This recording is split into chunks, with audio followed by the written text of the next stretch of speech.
What's going on, everybody? CFC DP here with yet another video. The transfer window is heating up and Chelsea news is coming out left and right. Riccardo Calafiori from Bologna, a name that Chelsea fans have urged Chelsea to get in on, has become more of a concrete link. There's more news about Kiernan Dewsbury-Hall, who was confirmed by the official Chelsea account today.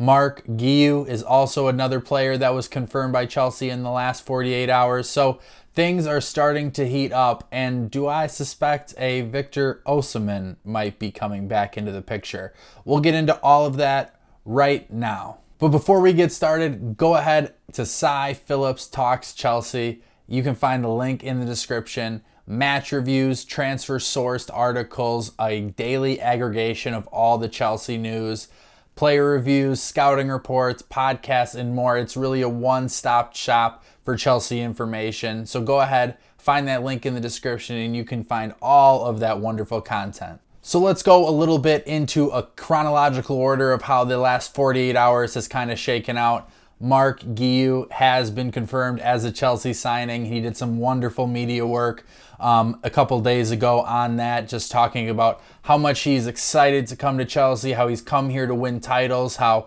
he has taken his grandfather's dream and has made it his own once his grandfather wasn't able to play. It was a really heartwarming and sort of inspirational story that Chelsea put out there. He is a player, if you read my scouting report on Cy Phillips Talks Chelsea, I really rate him.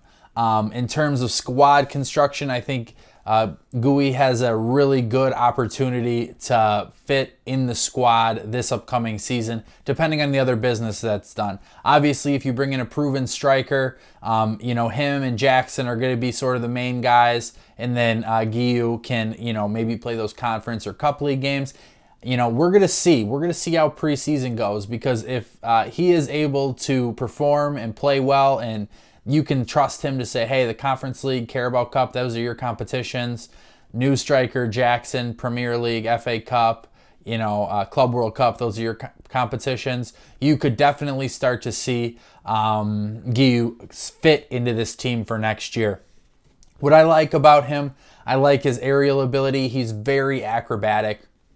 He has some amazing, wonderful shots, from tough angles, falling down, back heels. I mean, he really has it all. He is a profile, a striker that Chelsea really don't have on their roster at this moment. So, and he's a little bit different in the sense of some of the guys that we have in the academy as well. Obviously, coming from Barca's academy, he's highly touted, and the price at £5 million, €6 million is something that is really appetizing, and I'm happy that Chelsea were able to get in on him early. So we'll see how he fits in Maresca's system. Obviously, this is a scouting and director's purchase more than a Maresca signing from all reports. So we will see how he progresses, but I would not be shocked if he stayed with the team. But if he is going to get a loan, I think it would be critical to send him to somewhere where he's going to play. You can't have an Andre Santos situation where he doesn't play, it stunts his development, and then he's stuck in limbo, right?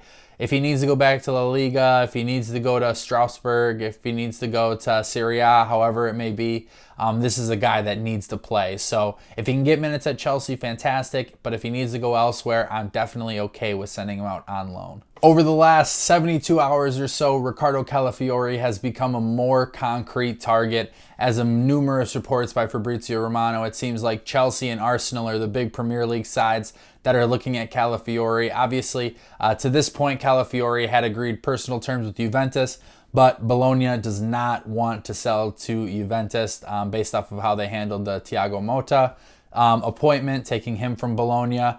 So that opens a big door to Calafiori, and I just love Calafiori. It's hard not to, because he is such a Swiss Army knife, as Matt Law sort of put it in his article, just about that's the type of player Maresca is looking for in that defense. I mean, he has the ability to go forward. He has the ability to defend. His interception numbers are incredible. If you watched him in the Euros, he had that amazing assist at the end of the game against Croatia. He can do a little bit of it all. And if you're talking like £40 million for a player that could be a stalwart at that left center back position, I mean, that's something that you really are attracted to if you're Chelsea. So then you know, it depends if you invert Reese or the right back into the midfield and you move that left back into that left-sided center back role, and then Levi Colwill goes into center back, you sort of really are looking at a back line now of Riccardo Calafiori, Levi Colwill, and then your right back of choice, hopefully Wesley Fofana if he stays fit. So if you're looking at that base, you have speed, size, athleticism, passing range. You're really going to get a little bit of everything from that back line. Arsenal is definitely a formidable opposition in terms of getting Calafiori. Obviously, they have Champions League football. That's something that's attractive. But I just have a feeling that if this is a position that Chelsea really want to go after and lock up, then I think that Calafiori is the number one choice in my opinion because of all of the things I mentioned. He has a ton of ability. He is on relatively cheap wages, and I think we could triple his wages and it would still be under 100K. There is a 50% sell-on clause to Basel, his former club, so you know the price will have to be split up in that realm, and who gets paid first and all that stuff will be interesting to see how that works out. But overall, Calafiori makes a heck of a lot of sense. And that comes to another bit of news that came out today that Ben Chilwell, his future is uncertain at Chelsea moving forward. And I don't really think that that's a surprise at all at this point because Marc Cucurella seemingly is able to invert to the midfield. Calafiori would be able to invert to the midfield. And Ben Chilwell is that overlapping left back that you don't really see in Maresca's system. So there's not really a great fit. There's also been reports that Premier League clubs could be interested in Chilwell. We only owe about $14 million left on his amortization costs. So from a financial perspective, it's just about someone willing to take his wages. He seems like he would like to stay in the Premier League. So maybe it's a Manchester United, which makes sense. Maybe it's a different club. But you know, I don't really have any ill will towards Chilwell. It just kind of seems like between injuries, playing style, you know, it's just not the right fit at this point. So I would be okay with moving on from Ben Chilwell and replacing him with Calafiori, and I think that would make a bunch of sense. Moving on to Kieran Dewsbury-Hall, who was announced this past morning on Chelsea's account. He is brought in for £30 million, and Michael Golding goes to Leicester the other way for $5 million. So about, you know, £25 million straight up if you include Golding in the deal. If you watched my last video, you know I really like Dewsbury-Hall. I think he's a very attractive player when you start to look at how he could, you know, continue to fit and grow in Maresca's system. Operating in those left and right channels, he is a guy that can raise your floor immediately. He could come in and you really won't have any problems with him really at any point. I think he's just a plug-and-play guy. He's a great passer, great dribbler, has really exploded his goals in the championship, so hopefully he can carry that to the Premier League. So I'm really, you know, I'm really feeling good about that signing. I think he's a guy that can come in and make an impact right away. But another report that's been kind of circulating recently is the future of Carney Chukwuemeka. It appears that he does have a £40 million release clause that was not known by any of us at this point, but I'm sure as AC Milan were talking, that number had slipped out somewhere when looking over his contract details. I really like Carney. I would have a hard time letting him go on a permanent basis. If it was a straight up loan, I would be very interested in that. He does need to play. With Dewsbury-Hall coming in and the uncertainty about Conor Gallagher's willingness to move on from the club, I think Carney could be in a position where he doesn't get a lot of minutes, because now you're talking about Lavia and Enzo and Andre Santos and Caicedo and Kunku. There's so many players there, and I understand Chelsea's schedule is robust, but we need to get him playing time. He needs to play. I think he could be fantastic in Maresca's system. I think operating in those half spaces, he can really explode onto the scene and have a really impressive season when it comes to GA and link-up play. It's no surprise to any Chelsea fan that Carney has that ability. It's just a matter of staying fit. In terms of Carney, just in general, you know, in the model that we have, tough decisions are going to have to be made. Players are going to have to be moved on at some point. So what is the right timing? When do we cut bait on a certain player?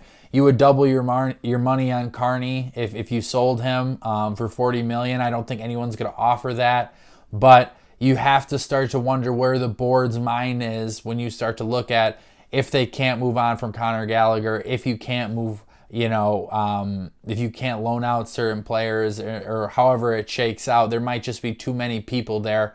And not saying that Carney couldn't thrive in that role, because I think he could. I don't think he wants to leave Chelsea either. He just needs to be able to play a lot and get the trust of the manager, because I think once he gets that opportunity, it would be a very hard time to get him out of that squad, no matter who's on the team. I mean, he's an immense talent, and that must not be forgotten. But overall, I'm excited about the depth of that area. If we're making tough decisions on a player like Carney Chukwuemeka, you would have to believe that the depth is a real positive. It's just like, can we move Gallagher on? That's really the big thing for Carney. Last little bit of information that I have for you on today is the goalkeeper situation. Reports circled out this morning that Robert Sanchez is going to be, as of right now, that first choice goalkeeper. Second time we've heard that this summer, that Sanchez is looking likely to be the number one keeper. Not sure how he will be in terms of ball mover, as a progressive passer. Seemingly has too many mistakes for that, but if it is a new lease of life, I can't say that he can't do it and he wouldn't get better. He seems like he's going to have clear instructions from Enzo Maresca on how to play that position. Personally, I'd rather have Petrovic there. I think he has a little bit higher of ability, baseline in terms of that passing. I would not rule out a goalkeeper coming in this summer. It just kind of depends on, does Maresca think Sanchez can work? Does obviously Kepa move on? What does he think about Petrovic? There's a few different dominoes that need to fall. But the early reports are that Robert Sanchez will be the starting keeper for Chelsea once the season starts. And as we've seen kind of leak out on social media today, some players did come back to Chelsea for preseason work at this point. It seems like players will be trickling in from now until about Monday for those who are not on international duty. Really excited to see some of the clips come out, some of the quotes, the photos, and just see everyone together. I've been putting on my Twitter how many days we are up until when Chelsea plays Wrexham in their first preseason game. I think it's 22 days from time of recording that we'll be playing them. So we're super excited to see those guys out there again and see some of those young players. And it'll be interesting to see which young players get implemented into that preseason tour, like a Tyreek George, Achampong. There's a few guys that we could definitely see maybe, make some tough decisions when it comes to Chelsea. I do think George probably would do best with a loan right away. Achampong, has the ability to play. We saw him play a little bit last year. Probably needs another loan, but it will be exciting to see what Chelsea decide to do with these young talents in the preseason tour. Should help answer some of those questions on who Maresca can expect with the squad for this upcoming season. With that being said, we covered a lot in this video. Calafiori, Chillwell, Dewsbury-Hall, Guiu, Carney. There's a lot going on, and it appears that there's going to be even more coming in the next couple of weeks as Chelsea try to get their squad as finalized as possible for Enzo Maresca so he can really start to implement his system. I did not forget, I did tease Victor Osimhen in the beginning. It's more speculative at this point, but there are some rumblings, so to speak, that Chelsea could be waiting it out just a little bit. Does Napoli kind of push their price down? Does Osimhen concede on some wages? Does Antonio Conte really want Romelu Lukaku? These are some avenues that might open up soon, and you may see Victor Osimhen coming to Stamford Bridge if some of these things could be figured out, because obviously the player loves Chelsea, would love to come here, love to play in London, but there's a couple of financial things that need to happen first in order for it to happen. So not a lot but let's see if some rumors start picking up in the next couple of weeks here. And maybe Victor Osimhen could be the guy for Chelsea. I want to thank you all so much for tuning in. Please go ahead. Let me know what you guys think should happen in the summer on any of these topics. I mean, Carney, Chukwuemeka, Ben Chillwell. There's a lot of thoughts and opinions about where these players should go. What do you think about Kiernan Dewsbury-Hall, Marc, Guiu? Is Victor Osimhen someone you're willing to wait out for and maybe break the wage structure? There's a lot to talk about. You can also reach out on my Twitter at CFCDP1. And as always, you can find some great content and materials on Cy Phillips Talks Chelsea. Link in the description below. So, a lot going on, but we'll be covering it right here. Thank you. Have a good night.